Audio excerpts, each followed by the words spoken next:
आज का जो मेरा विषय है जिसे मैं आपके सामने रखना चाहता हूँ वो है परमेश्वर की ओर दृष्टि लगाना या परमेश्वर की ओर देखना।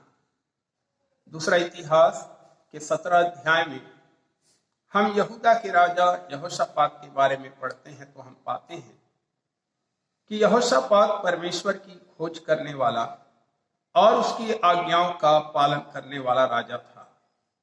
17 अध्याय के 6 पद में ऐसा लिखा है कि परमेश्वर के मार्ग पर चलते चलते उसका मन मगन हो गया और यही कारण था कि परमेश्वर यहोशापात के संग रहा और यहोशापात बहुत धनवान और ऐश्वर्यवान भी हो गया, जिसके कारण आसपास के देशों के लोगों के मन में ऐसा डर समा गया कि यहोशापात के पास वे सभी भेंट लाने लगे।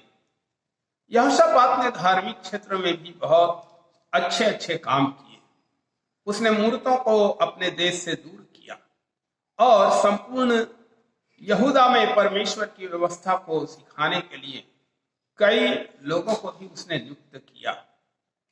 17 अध्याय 13 से 18 वचन में पढ़ेंगे तो हम पाते हैं कि यहोशापात के पास कई शूरवीर थे और लाखों योद्धा भी थे, परंतु इन सब बातों के बावजूद भी यहोशापात के शासन काल में एक ऐसा समय आया जब 3 देशों के लोगों ने यहूदा पर चढ़ाई करने की योजना बनाई और अपनी अपनी सेना के साथ यहूदा के बहुत निकट आ गए। जब यहोशापात ने इस बात को देखा कि 3 राष्ट्रों के लोगों ने मेरे विरुद्ध में पांति बांधी है, तब वो बहुत डर गया और पूरे यहूदा में उपवास का प्रचार करवाया और राजा एवं प्रजा के लोगों दोनों ने यहोवा से सहायता मांगने के लिए इकट्ठे हो गए और यहोशापात परमेश्वर के भवन के आंगन में खड़ा होकर परमेश्वर से इस प्रकार से प्रार्थना करता है। दूसरा इतिहास 20 अध्याय और 12 पद में हम उसके प्रार्थना के विषय में पढ़ते हैं।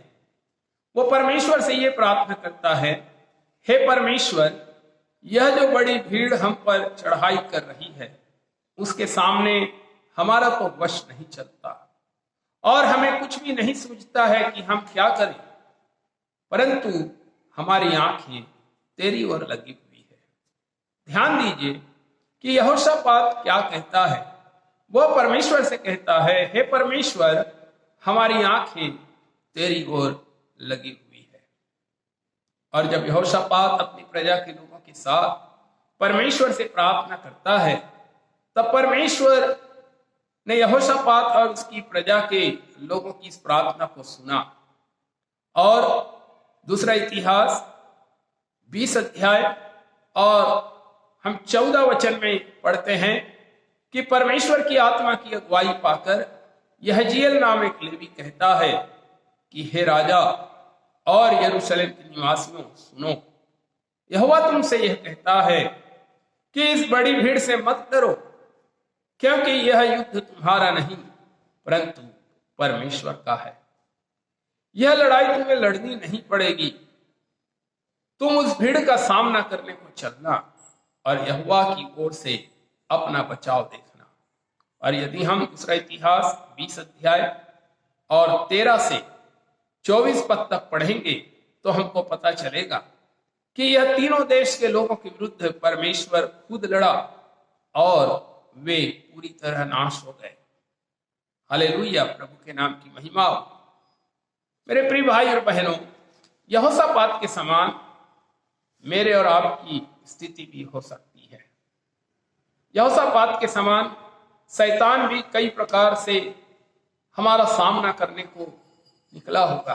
कई प्रकार की बीमारी, समस्याएं, परेशानी से हम घिरे हुए होंगे और शायद हम भी ये सोच रहे होंगे कि हे परमेश्वर, चारों तरफ से समस्याएं हैं, चारों तरफ से मुसीबतें हैं, मैं क्या करूं? मेरा तो दिमाग काम नहीं कर रहा है, कुछ भी नहीं सूझ रहा है प्रभु कि इन संकटों से मैं कब निकलूंगा, इन तकलीफों से मैं कब निकलूंगा। परंतु मेरे प्रियो, यहोशापात के समान हमें भी परमेश्वर से प्रार्थना करना चाहिए। जो परिस्थिति हमारे सामने है उससे हमें डरना नहीं चाहिए, परंतु हम भी परमेश्वर की ओर अपनी आंखों को लगाएं। हम भी परमेश्वर से कहें, हे परमेश्वर, मैं अपने बल से, मैं अपने ताकत से, मैं अपने सोच और विचारों से कुछ भी नहीं कर सकता, लेकिन हे परमेश्वर, मैं अपनी आंखों को तेरी ओर लगाता हूं।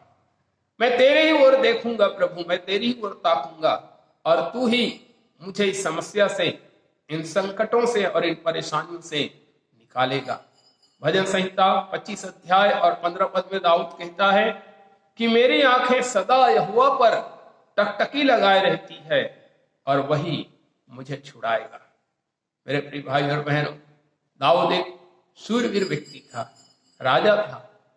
परमेश्वर ने उसके द्वारा इजरायलियों को छुटकारा दिया था, लेकिन वो फिर भी कहता है कि मेरी आंखें यहोवा पर टकटकी लगाए रहती है।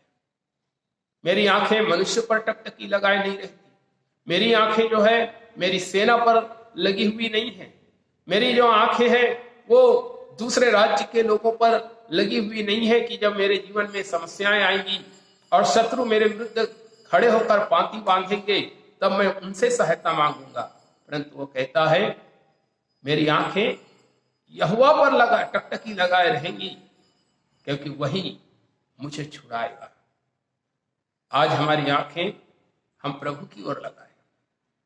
हम अपनी आंखें किसी मनुष्य की ओर ना लगाएं, किसी प्रधानों की ओर अपनी आंखों को ना लगाएं, धन और संपत्ति की ओर, अपने शारीरिक बल और ताकत पर हम अपनी आंखों को ना लगाएं। परंतु यदि हम अपनी आंखें परमेश्वर पर लगाएंगे तो परमेश्वर ही हमें छुड़ाएगा। प्रभु मेरी और आपकी सहायता करे कि हम निरंतर अपनी आंखें परमेश्वर की ओर लगाएं। प्रभु इस वचन के द्वारा आप सबों को आशीषित करें। आमीन।